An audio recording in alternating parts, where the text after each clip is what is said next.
What's up mga bossing? Tara, umpisahan na natin to. So ayun mga bossing, dalawang season nga pala akong hindi naglaro ng ML at ngayon gagamitin ko si Melissa. At ang katapat ko nga pala sa lane ay si Mia. Tetestingin natin siya kung kaya natin siya ng 1v1 sa early game. Pero ayun, masyadong masakit ang Mia sa early kaya lalayo muna tayo. Pero nag-cooldown yung second ko kaya patay ka sa akin Mia, uwi ka muna sa base mo. Tapos dito mga boss, nagulat naman ako doon. Buti na lang, di ako tinamaan kaya natawa na lang ako bigla. Tapos bigla nga dumating dito yung kasama ko. Bibigyan namin to, mga makukulit kayo. Akala nyo hindi ko kayo papalagang kahit wala na akong buhay. Layo-layo lang muna. Pinalibag ko na nga pala ng second skill ko dito si Sicilian pero hindi siya tumatama sa akin. Tapos sinusugod naman ako dito ng isa. Buti hindi ako iniiwan ng kasama ko dito. Yung Mia buhay na, tapos tatlo na sila dito sa may top. Tapos yung mga kasama ko hindi pa nag-up. Akala siguro nila matatakot nila ako pero mapipitas ko pa yung isa. Tapos kahit wala na akong buhay dito, tetestingin ko pang patayin yung Mia. At ayun na nga yung kasama ko, babak na. So ako naman natitira dito sa may Mia. Sakto may skill na ako pero hindi ko kaya. Buti na lang dumating yung Valentina. Malakas loob ko sumugod mga bossing kasi may kasama ko dito, marami pa siyang buhay. Tapos yung Sicilian, konti na lang ang buhay. Tapos papakitaan ko yun ng freestyle dito, mag-gold kayo, bigla lang ako uwi sa base. Yun mga bossing, nakita nyo kung gano'ng kabilis yung kamay ko. Kaya babalik na ako sa top, magpo-focus lang muna tayo sa may kalate ko. Kasi masakit tong Mia pagka naka-late team, pero buti na lang lamang ako sa kanya pag ulti pa ako. At dahil alam ko na lugin-lugin na sa akin si Mia, abangan ko siya dito sa may farm niya. Alam ko magpa-farm yan, kaya gugulatin natin siya dito. Tapos dito naman tayo sa may kabilang damo mag-aabang kasi alam kong buhay na yun si Mia. Papalagpasin muna natin siya ng onte mga bossing, tapos tsaka tayo mag-ulti para hindi siya makatawid doon sa may tower niya. So ayan, tipihan mo para lalong magalit sa atin. Ganun lang ang mga diskarte mga boss, lipat-lipat lang ng damo na aabangan. So ayan, dumaan na nga isa niyang kampi pero magpo-focus lang tayo dito kay Mia lang. Hindi ko hahayaang maka-item yan si Mia kasi napakasakit yun sa late game talaga, lulusawin kayo. Kaya ito naman kakampi niya ang ating popokusan ngayon kasi siya lalay nandito pero hindi siya makakaligtas sa akin, kala niya. At dito mga boss, kakatapos lang namin mag-turtle at nakita ko nga si Mia. Binalibag ko lang ng second tapos sa free farm ako tumira para mabukas yung buhay niya. Tsaka namin binalikan pero binigay ko lang sa kanya yung kill.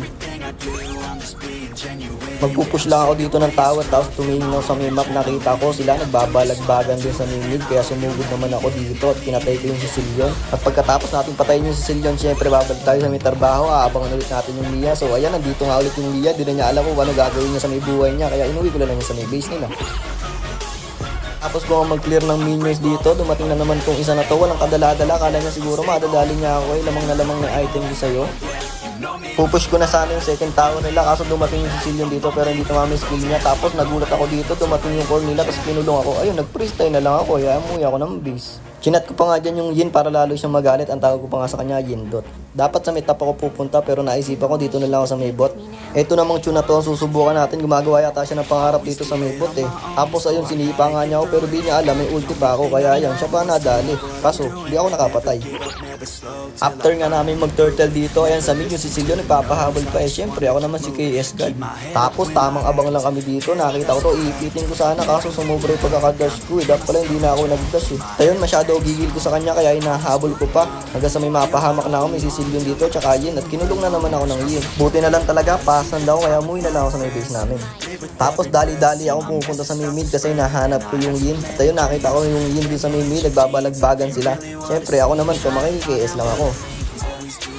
Dito kaya patipi-tipi ko kasi nakita ko yung Yin. Tapos ayan, binalibag ko na sila. Sayang, wala kaming creeps. Kung may creeps lang kami, ubusin ko sana yon. Ayun eh, ang yabang mo, bossing. So ayun, kumukulit tong dalawa na to, Sicilian at Mia. Kaya pagbibigyan ko kayo, parehas na kayong umuwi sa may base nyo. At dito nga mga boss, ima-micro-micro ko lang sana. Kaso ayun, kinulong yung isa kong kasama. Abangan ko nga lang sana. Kaso ang bilis namatay ng Valentina na kasama ko. Kaya ayan, damay pa ako. Diretso sana ako sa blue up. Nandun pala yung Chu. Sinipa ako pa uwi sa may base. Tapos dito nakuha ni Laylord, nasa mid na sila, nagkakalas na sila sa mid kaya ang gagawin ko, iikot ako sa may likod nila. Dito ko po peso sa likod mga bossing kasi hindi naasahan na pupunta rito yung MM sa may likod. So ayan, ako nga inuuna nung Yin, akala niya mauna niya ako, may ulti ko tapos may Yin champ pa. Kaya ikaw naman Yin ang umuwi sa may base nyo, mag-freestyle Bruno Mars ka rin. Dito mga bossing, magbabak na sana ako pero sumugod yung mga kampi ko kaya ang gagawin ko dito, mag-preheat muna ako, unahin natin yung Sicilian. Tapos lumabas dun yung Yin sa may ulti niya kaya inuna na rin natin, sinunod pala. So ayan, isusunod na rin natin kung makunat na yan pero maglalambot ka sa akin boy. Tapos dito mga bossing, nag-aabang kami ng utol ko sa may blue buff, hinihintay namin yung Mia. Tapitas na nga namin yung mga MM dito bossing, tapos ayun yung asong ulol. Sinunod na yung mage, tapos meron pa dito sa may mid. Ayan, papatay na rin yan. Tapos yung isa nagpapahabol yung Yin, akala mo naman pogi na hinahabol-habol pa. Dito nga mga bossing, nagkamali pa ako ng pagkaka-ulti, kasi hindi ko alam na nakakapasok pala yung si Yin sa ulti ko. Kala ko hindi eh. So ayan, natuto na ako ngayon, kaya umuwi na ako sa may base. Dito mga boss, binigay nga sa akin yung blue buff, tapos ayan, nagka-clash na sila dito, kaya ayan, inuuna ko tong masakit na to, pero masakit pa rin yung Radiance eh, no? Hanggang sa ayan, wala nga ako nakuha, naka-double kill pa ang asong ulol, kaya inuntog ko na lang yung sarili ko dito sa bato. Yung Roger nga namin dito, gusto nang tapusin yung game, tapos nagulat kami yung mga kalaban, kaya pala hindi nagdetect, kinukuha yung Lord. Okay lang makuha niyo yung Lord, at least makukuha namin yung victory. At ayun mga bossing, kung gusto mo nga palang manalo ng 1k Gcash, ganito lang ang gagawin mo. Mag-mention ka lang ng 3 mong tropa at mag-follow sa aking Facebook page. Pag nag 1k followers na ako mga bossing, din mo malalaman kung sino ang maswerteng mananalo ng 1k Gcash.